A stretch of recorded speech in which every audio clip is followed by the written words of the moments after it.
Isang magandang araw ng bakbakan mga kaibigan. Welcome po sa Boxer Shorts. Ako si Attorney Ed Tolentino, ka-sparring partner nyo pagdating sa usapang boxing. Reminder lang mga kaibigan, we do not monetize. Kaya po kayo walang nakikitang commercial dito sa ating munting YouTube channel. Handog ko sa inyo straightforward information, walang sarswela, walang drama, walang clickbait videos. Ngayon mga kaibigan, pag-usapan po natin ang ating post-fight analysis sa naging laban ni Naoya the Monster Inoue at ang Irish fighter at challenger na si TJ Doheny. Ito bang pagkakapanalo ni Inoue kay Doheny, ito ba'y nakadagdag sa kanyang reputation as one of the best pound-for-pound fighters today? At ano ang malaking plano ni Bob Arum ng Top Rank Promotions para sa kanyang The Monster, itong si Naoya Inoue? Yan po, pag-uusapan natin dito lamang sa Boxer Shorts. At nagbabalik po mga kaibigan ang Boxer Shorts. Narito ang ating post-fight analysis ng bakbakang Naoya Inoue versus TJ Doheny. For the record mga kaibigan, nanalo po by 7th round TKO itong si Naoya Inoue sapagkat umayaw nung round number 7 si Doheny complaining of a lower back injury. Now, Naoya Inoue is claiming to be one of the best pound-for-pound champions in boxing today. Yung bang panalo niya dito kay Doheny, ito ba'y nakadagdag sa kanyang reputasyon as pound-for-pound king? Sa humble opinion ng inyong lingkod mga kaibigan, a big no. No. Sapagkat if you are claiming to be a pound-for-pound king, dapat you should be fighting the very best fighters in your division. Naalala nyo noong panahon ni Manny Pacquiao, nung siya umaangat sa pound-for-pound rankings, Marquez, Morales, Barrera, David Diaz, De La Hoya, lahat yan inararo ni Manny Pacquiao. Walang day off si Manny Pacquiao pagdating sa paglaban sa mga magagaling na boksingero sa kanyang weight class. Doheny did not belong in the same ring with Inoue. With all due respect, at age 37, Doheny's skills were marginal o limitado. And you saw in the fight, he did not even try to win. He was just looking to survive yung opensiba ni Naoya Inoue.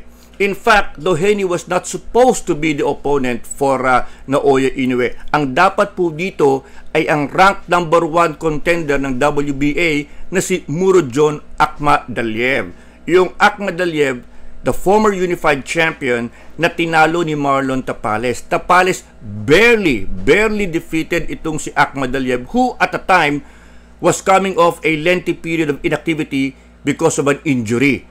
Now, itong si Akhmadaliev mga kaibigan, a much better fighter sapagkat great skills, maganda ang kanyang upper body strength, matibay, at meron siyang Olympic pedigree o background. So, siya dapat, alam nyo, naging dahilan ng kampo ni Inoue para wag siyang piliin. Ang sabi ng kampo ni Inoue, mas gusto namin yung Doheny kasi yung Doheny mas kilala sa Japan, mas kikita kami. Pwede ba namang rason yun? Kung ikaw ay talagang pound-for-pound champion, pound-for-pound king, hindi yun ang dahilan na gagamitin mo sa pagpili ng kalaban. Dapat ang iyong mindset is, sino ba ang pinakamagaling dyan? Ilabas nyo at lalabanan ko, tatalunin ko. Hindi yung, ay mas gusto ko ito kasi ito mas sikat doon sa aking teritoryo. Hindi ka na nga lumalabas ng Japan, doon ka na nga sa teritoryo mo, ang pipili mo pang boksingero, namang ika nga'y tugma sa iyong estilo. Hindi ba? Hindi naman makakapagbigay siya ng seryosong challenge. Hindi ganyan ang mindset ng isang nagsasabing ako ay pound-for-pound champion. Ako ay one of the best pound-for-pound champions in boxing today. Hindi ganyan. Kung yung Terence Crawford hinahamon yung Canelo Alvarez, dapat ganoon ang mindset mo. Hindi yung sasabihin mo, gusto ko yung Doheny kasi yung Doheny mas kilala doon sa aking teritoryo. Hindi po ganoon ang sukatan, hindi ganoon ang mindset ng isang nagsasabi na okay, pound-for-pound king. So, hindi katakataka na yung panalo ni Inoue kontra kay Doheny was taking a lot of heat. Kumbaga, nakaani siya ng negatibong assessment sa mga boxing experts. Medyo marami ang hindi kumbinsido. And the fact na yung laban ay talagang walang kwenta ang resulta. Sapagkat, remember, in this fight mga kaibigan, very tentative si Inoue. And for a good reason. sapagkat the last time na medyo kaki siya, medyo maastig ang kanyang simula, he almost got knocked out by Luis Neri. So naging mas maingat siya. And second, yung southpaw style, yung magalaw na estilo ni Doheny, it bothered in a way in the early rounds. But like I said, yung Doheny naman was not really there to win. So ang ginawa lang ni Inoue ay made the adjustments, kumounter siya ng maraming kanan, and he started attacking the body. Nung round number 6, dapat tiklop na yung Doheny. So, round number 7 was a mere formality, mga kaibigan.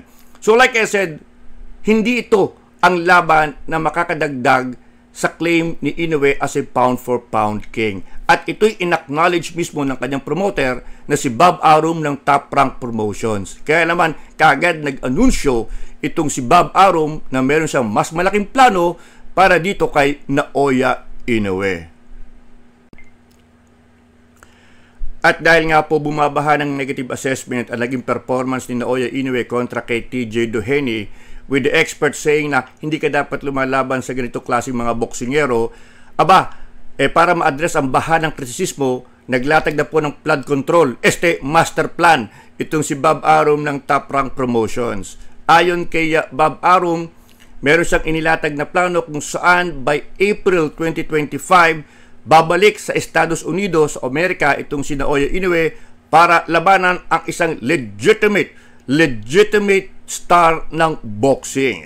Wala pang detalye, pero ang plano ni Bob Arum this coming December, muling lalaban sa Japan itong si Naoya Inoue to defend his undisputed junior featherweight titles kontra sa IBF number 1 contender na si Sam Goodman ng Australia.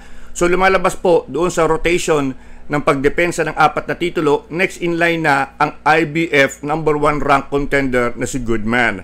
Magaling po itong Goodman, makamay, maganda ang stamina, pero yung kanyang style, nasa harap lang, pumipitik, ito po yung tailor-made para kay Naoya Inoue. So we expect Naoya Inoue to be very bad against Goodman this coming December. Now, ang plano ni Bob Arum, after the fight with Goodman, in April 2025, babalik sa Estados Unidos si Inoue para labanan ang isang legitimate challenger o superstar daw.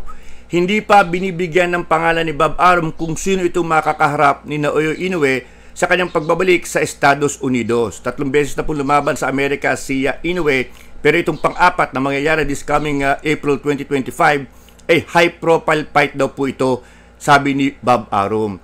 Hindi pa natin alam kung sino ito at kung saang division, sapagkat una na nagpahiwatig ang company Inoue na they are planning na i-give up na yung junior featherweight titles to move up to featherweight. So if this continues, he could be going up against an incumbent featherweight champion in April 2025. That will be 126 pounds, mga kaibigan. So hindi pa natin alam kung ano magiging detalye sa kanyang April 2025 laban sa Amerika. Pero sabi ni Bob Arum, kapag nanalo pa rin si Inoue in April 2025, by the end of the year, lalabanan ni Inoue in an all-Japanese mega showdown si Junto Nakatani, ang reigning World Bantamweight Champion. So very interesting yung Nakatani, yung tumalo kay Astrolab yung mga kaibigan, matangkad itong Nakatani, and yung kanyang frame, yung kanyang pangatawan can accommodate extra pounds. Sapagkat it will be an issue. He fights at 118 pounds, Inoue fights at 122. If Inoue vacates the junior featherweight titles and moves up to featherweight 126, malaki ang hahabulin ng Nakatani from 118 to 126 pag nagkataon. Pero sabi ko nga, kakayanin ng katawan ng Nakatani kasi growing boy yung Nakatani. Nakatani is also planning to fight in that April 2025 card sa Estados Unidos. So kung aakyat si Inoue, pwedeng umakyat din yung Nakatani ng timbang para hindi malaki ang kanyang hahabulin. If Inoue stays at 122, even better para kay Nakatani sapagkat kokonti lamang ang kanyang hahabulin.